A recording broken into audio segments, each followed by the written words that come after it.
এখানে লক্ষ লক্ষ বাংলার পরিবার আছে যাদের পাল্লার বাসে 200 টাকা ভাড়া দিয়ে যাওয়া, 200 টাকা বলতে 50 টাকা ভাড়া দিয়ে যাওয়া কষ্টের, সেখানে বিনামূল্যে সরকার করে দিয়েছে। আচ্ছা, মাননীয় মুখ্যমন্ত্রী করে দিয়েছেন, তার জন্য অনেক আচ্ছা, আমার তরফ থেকে একটা শেষ প্রশ্ন।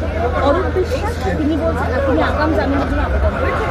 অরূপ বিশ্বাস আগে পর্যন্ত মেসিকে একেবারে বুকে জড়িয়ে দিদি আমরা করবো হিন্দিতে দিদি।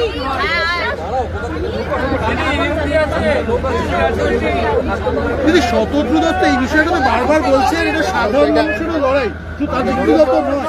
এইটা থেকে আপনারা কিভাবে দেখছেন অরূপ বিশ্বাসের বিষয়টা? অবশ্যই, কারণ দেখুন শতদ্রু মহাশয় অনেক কষ্ট করে, আমি ওনাকে অনেকদিন ধরেই চিনি, একটি সংগঠনে উনিও ছিলেন, আমিও ছিলাম। সেখানে অনেক কষ্ট করে মেসিকে আগামী তার অর্গানাইজেশনের কষ্ট ছাড়াও আজকে লক্ষ লক্ষ ছেলে মেয়ে যারা দেখবে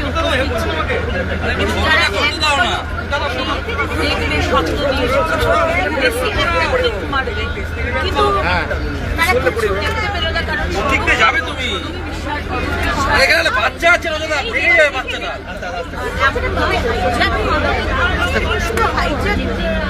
মেসির হাত দেওয়া